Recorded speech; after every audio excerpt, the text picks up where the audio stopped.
प्यारे बच्चों, आज हम आपको एनसीईआरटी क्लास 10th मैथ में वास्तविक संख्याएं या इंग्लिश में रियल नंबर इस चैप्टर 1.1 का क्वेश्चन नंबर 4 बताने की कोशिश कर रहे हैं।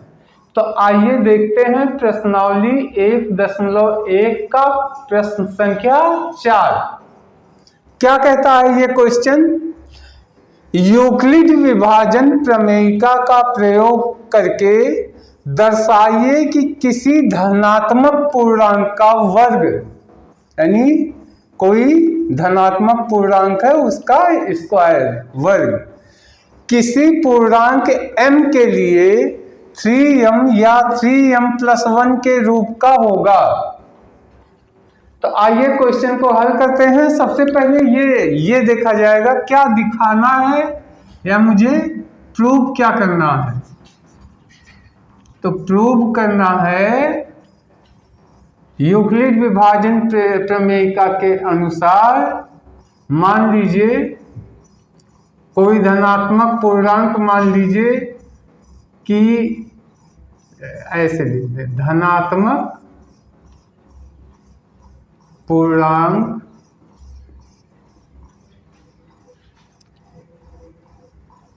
का वर्ग किस रूप में होगा? 3m या 3m+1 के रूप का।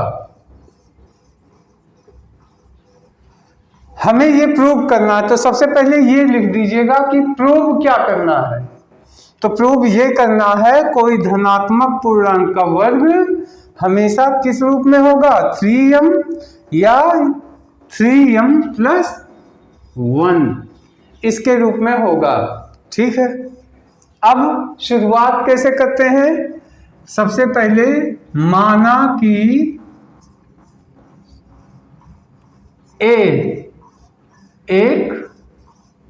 ए क्या है हमारा? एक धनात्मक पूर्णांक है। ये क्या है? धनात्मक पूर्णांक। ए क्या हो गया? मान लिया ए एक धनात्मक पूर्णांक है। अब देखिए यूक्लिड विभाजन प्रमेयिका का फार्मूला क्या होता है? तो यूक्लिड विभाजन प्रमेयिका ये होता है a = b × q + r। क्या होता है formula? a = b × q + r। q क्वोटेंट है यानी भागफल और r रिमाइंडर है यानी शेषफल, और b है दूसरी संख्या और एक धनात्मक पूर्णांक संख्या a है। तो a = bq + r।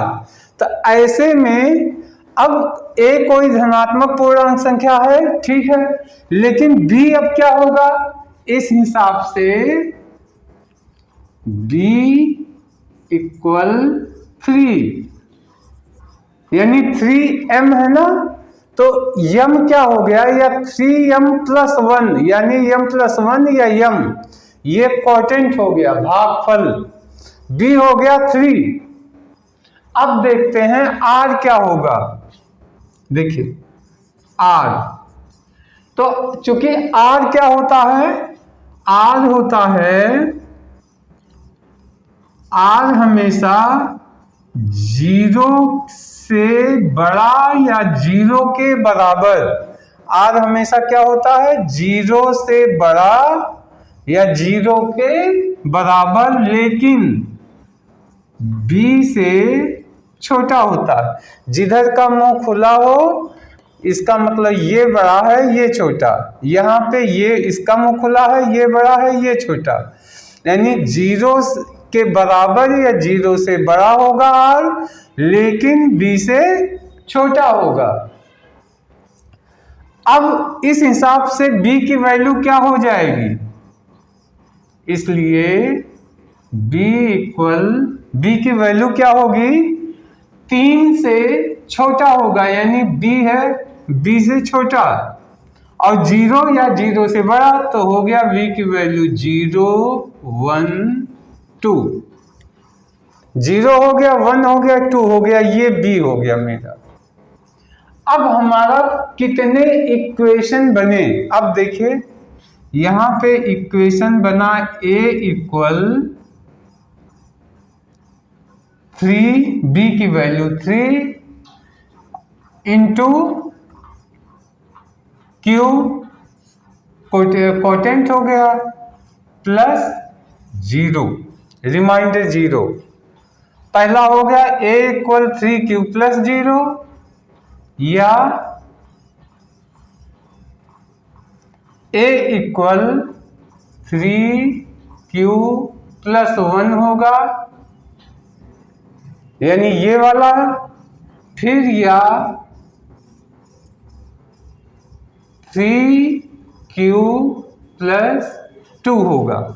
देखिए 3 इक्वेशन बने, a बराबर 3q प्लस 0, या 3q प्लस 1, या 3q प्लस 2, ये 3 इक्वेशन हमारे बनते हैं a बराबर। ठीक है, अब क्या करना है, शर्त के मुताबिक ये कह रहा है कि किसी धनात्मक पूर्णांक का वर्ग, यानी अब अगर हम a का वर्ग करें तो हमें इसका वर्ग करना पड़ेगा, या इसका वर्ग करना पड़ेगा, या इसका वर्ग करना पड़ेगा। तो यहां लिख दिया दोनों पक्षों में का वर्ग करने पर। अब दोनों पक्षों का जब वर्ग किया तो हो गया a square equal 3q plus 0 का स्क्वायर, यानी इसका स्क्वायर करेंगे तो इसका भी स्क्वायर होगा, या 3q प्लस 1 का स्क्वायर, या 3q प्लस 2 का स्क्वायर। ये हो गया हमारा इसके स्क्वायर बराबर इसका स्क्वायर, या इसका स्क्वायर, या इसका स्क्वायर। अब हम पहला लेते हैं, क्योंकि ये बन गया फार्मूला a प्लस बी का whole square, a plus b का होल स्क्वायर। इस फार्मूले पे आप जानते हैं, तो a स्क्वायर इक्वल, पहला तो हो गया ये 0 है, तो फार्मूला एक बनता है, अभी बता रहे हैं। इसको इस तरीके से करिए, मान लीजिए यहाँ पे एक फार्मूला लिखते हैं, a स्क्वायर नहीं, a प्लस बी का whole square, a plus b का होल स्क्वायर बराबर क्या होगा, a square plus 2ab plus b square. ये फार्मूला होता है a प्लस बी का whole square equal a square plus 2ab plus b square होता है। अब इसी फार्मूले पे हम इसको रखेंगे, तो देखिए यहाँ पे a स्क्वायर बराबर ये हो गया 9q स्क्वायर।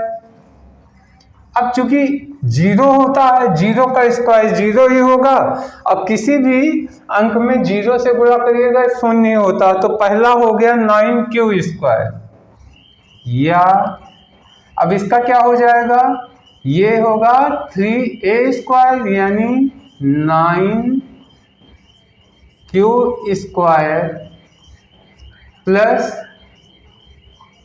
2ab, यानी 2 गुणे 1 गुणे 3, यानी 2 3 6, 6q प्लस 1 1 जा 1, यानी b स्क्वायर, यानी 1 एक अन्य में, ये हो गया 9q square plus 6q plus 1, या 9q स्क्वायर प्लस 2 दूनी 4 3 12 क्यूब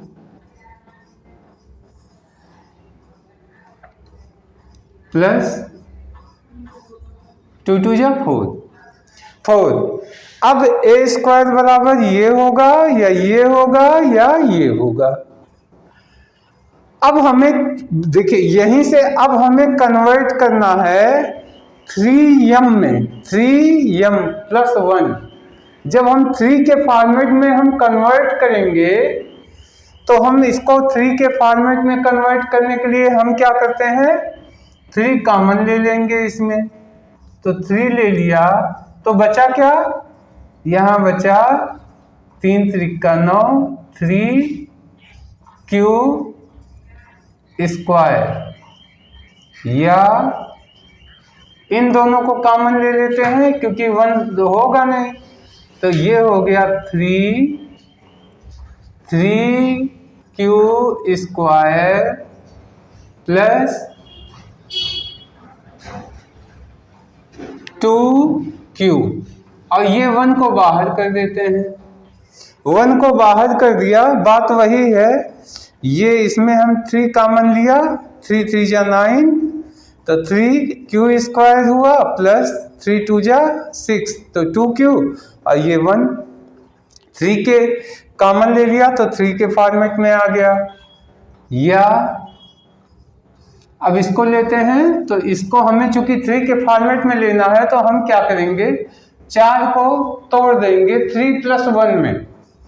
तो ये हो गया 3, अब यहाँ हो गया 3q² प्लस 4q प्लस 3 1 जा 3 अब बाहर कर दिया 1। देखिए इसको हम 3 + 1 के रूप में लिया, ये यहाँ पे लिख दे रहे हैं 4 = 3 + 1। तो यहाँ पे 3 आया प्लस 1 1 बाहर कर दिया, 3 1 4 होता ही है और 3 को यहाँ से ले दिया 3 1 जा 3। अब देखिए क्या हुआ, अब हमें 3 के फॉर्मेट में आ गया 3m या 3m + 1 कुछ भी किया तो 3 3 3। अब होता क्या है, अब है मान लिया कि m की वैल्यू है ये, इसको हमें देखिए अगर हम यहाँ पे 3 है 3q² प्लस 2q और 3q² plus 4q plus 1।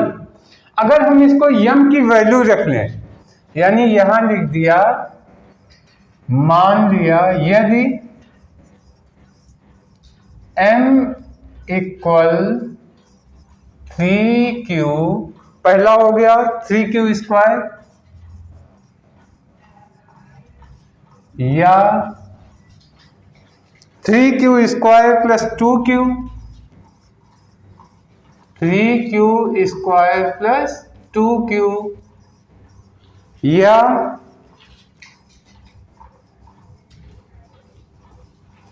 3q²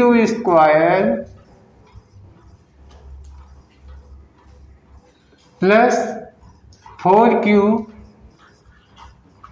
plus 1।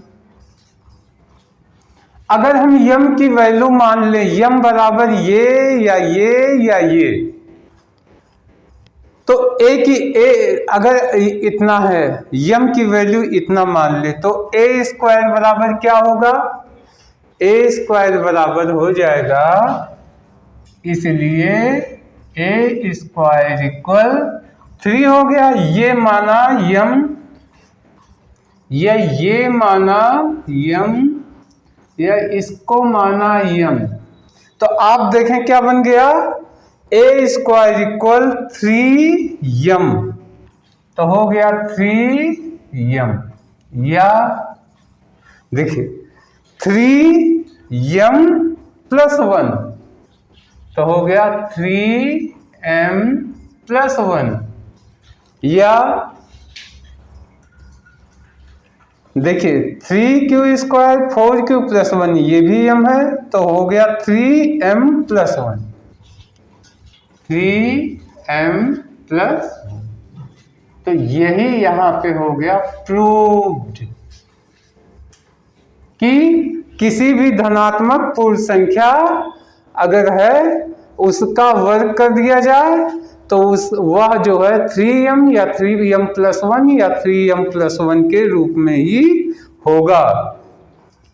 तो प्यारे बच्चों, आशा है समझ में आपके आ गया होगा। एक बार जल्दी से हम रिवीजन करवा दे रहे हैं। सबसे पहले क्या करना है, प्रूव करना है। यहां लिख दीजिएगा क्या कि प्रूव करना है। क्या प्रूव करना है, धनात्मक पूर्णांक का वर्ग, किसी भी धनात्मक पूर्णांक का वर्ग 3m या 3m+1 इसके रूप में होगा। अब सिद्ध करेंगे कैसे, मान लिया कि a एक धनात्मक पूर्णांक है। अब यूक्लिड विभाजन प्रमेय का बराबर क्या होता है, a बराबर b × q + r। q क्या है, कोटेंट है यानी भागफल, r रिमाइंडर यानी शेषफल। अब b क्या है, b इस सवाल में b क्या, b की वैल्यू 3 होगी, 3 क्योंकि 3m है और a कोई संख्या हमने मान रखा है। अब r क्या होगा, r देखने के लिए आप क्या करेंगे, चूंकि r का नियम है कि r की वैल्यू हमेशा 0 होगी या 0 से अधिक होगी, लेकिन b से कम होगी। तो 0 या 0 से अधिक 1, 2, लेकिन b से कम होगी, b की वैल्यू 3 है, तो 0, 1, 2 वैल्यू होगी। अब इसी वैल्यू पे हमने समीकरण बना दिया, a बराबर 3q + 0 या 3q + 1 ये वाला या 3q + 2 ये वाला। अब इन दोनों पक्षों का वर्ग करिएगा, क्योंकि क्या कहा है, धनात्मक पूर्ण संख्या का वर्ग क्या है। तो वर्ग करेंगे तो 3q + 0 का होल स्क्वायर, 3q + 1 का होल स्क्वायर और 3q + 2 का होल स्क्वायर। अब चूंकि एक फार्मूला होता है a + b का होल स्क्वायर बराबर a² + 2ab + ab², तो इसी फार्मूले पे हम इसको रखते हैं। तो ये हो गया 3a² मतलब 3 3 9 9q² हो गया। 0 का स्क्वायर 0 होगा, 0 में किसी का गुणा करिएगा 0 ही आएगा। तो पहला बन गया 9q², दूसरा बन गया a² यानी 9q² + 2ab। तो 2 ये a मान लीजिए, इसको b मानिए, तो 2 × 2 = 6, 6q + 1 का स्क्वायर, b का स्क्वायर हो गया, या 9q² + 2 दूनी 4 12q + 2 दूनी 4। अब इस 9q² से हमें कॉमन ले लिया हमने, तो यहां से चूंकि हमें 3 के फॉर्मेट में रखना है, तो 3 और ये हो गया 3q² बचा। दूसरा क्या बचा, इसको ले लिया, एक अलग कर दिया क्योंकि एक तो 3 कॉमन जाएगा नहीं, तो 3q² + 2q और बाहर 1 कर दिया। यहाँ पे 4 था, 4 को तोड़ दिया 3 + 1 में, और 3 चूंकि कॉमन लिया है तो 3q² + 3 चौका 12, 4q और 3 था तो 3 बन जा 3 और प्लस बाहर 1।